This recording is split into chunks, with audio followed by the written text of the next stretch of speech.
Hey everyone. So about a month ago, I wanted to buy a tablet, and I couldn't decide which one to buy.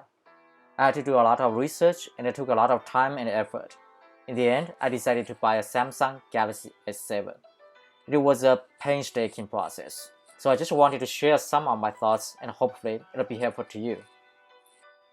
So, which one to buy? First, I decided to get one of the state-of-the-art models. I've used a few lower cost models like Amazon Fire, and those are okay if you just want to stream movies, TV on Netflix or Amazon Prime. But if you want to do anything else that may be more professional, using those lower end models is just not a pleasant experience. And I feel it's worth spending a few $100 more to get something nicer. Among the newest models, the obvious choice is among Samsung Galaxy S7, S7 Plus, and the new iPad Pro. But even if it comes down to only 3 models, it's still hard to choose. There's probably thousands of, if not tens of thousands of articles, videos comparing them in amazing lengthy details. And when I was doing my research, it was very confusing and time consuming. And in the end, I still couldn't make a decision after watching tens of articles and videos. In the end, as a user who's not too obsessed with some of the nuanced differences, I decided to put my foot down and write down what matters to me and what doesn't.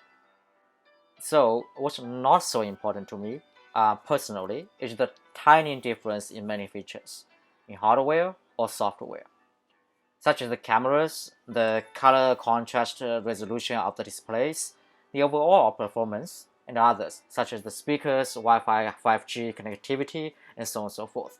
I'm not saying these are not important to me. In fact, they are. It's just all these models are state of the art, and whatever difference they exhibit is just so tiny, and those tiny differences are just not something I need to or want to worry about. Now, what is important to me, or what is more important to me than those small differences in features mentioned above? First, the overall feel. Samsung versus Apple, Android versus iOS, which one feels better when I actually use it? Then, screen size. Do I need a large screen, or is 11-inch good enough? Remember, larger screen size means more weight too. And does it come with a pencil? And does the pencil work well? I do a lot of writing, so the keyboard is obviously very important.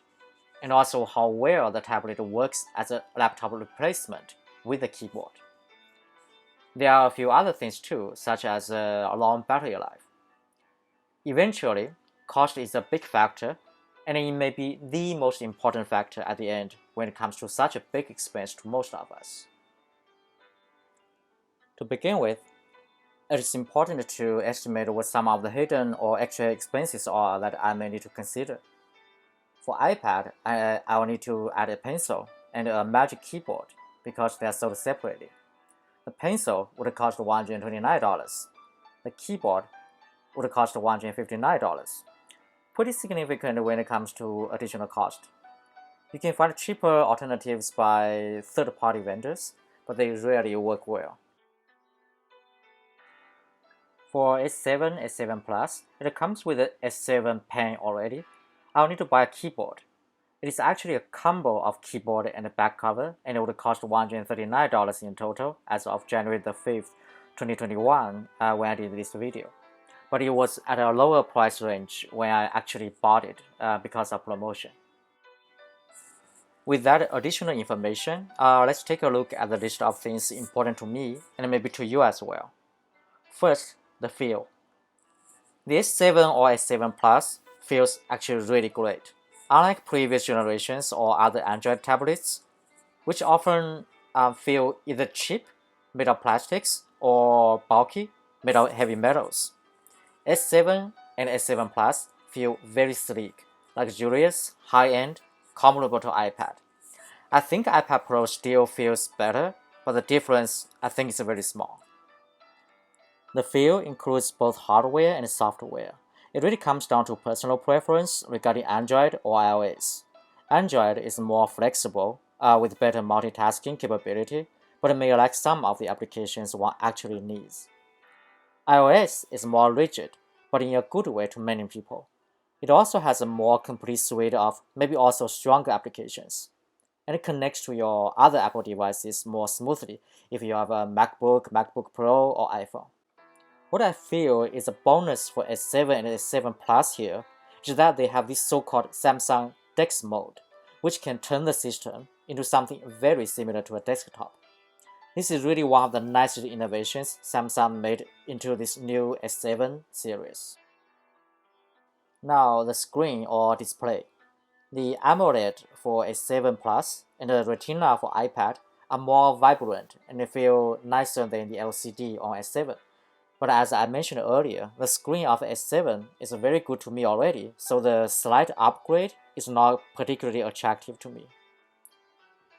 As far as the screen size is concerned, I personally prefer 11-inch to a larger size because I don't feel like carrying a bigger, heavier device around. If I need to use a bigger screen at home or in the office, I would just use my laptop or actual monitor. 11-inch feels perfect to me for a tablet.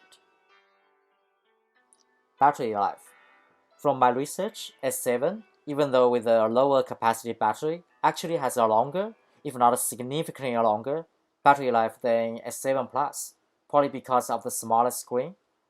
The new iPad Pro has a similar battery life as S7 Plus.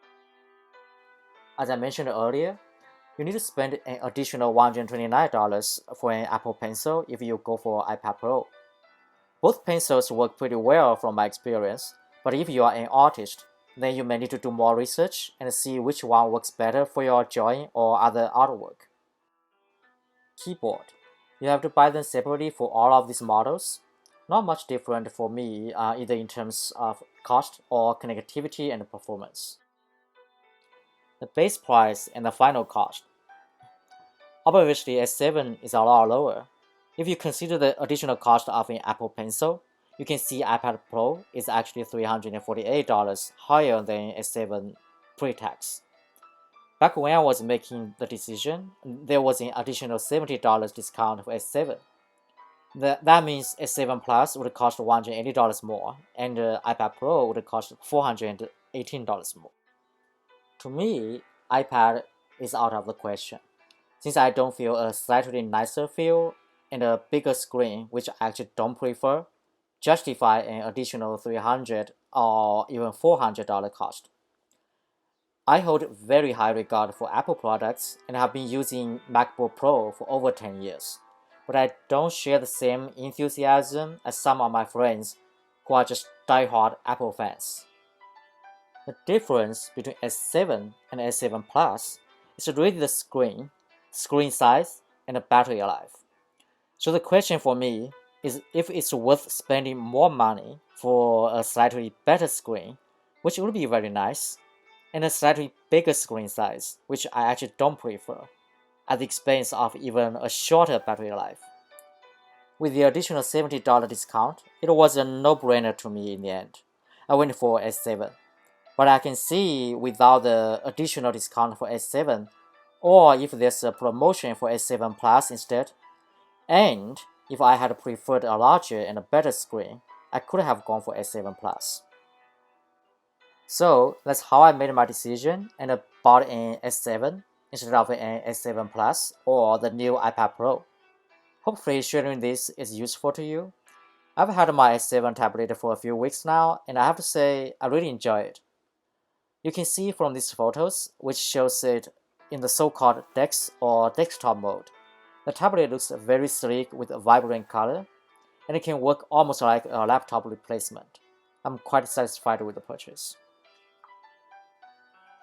Okay, hope this video offers some good insight that would help you avoid some of the headaches and make an easier, faster, and more economic decision.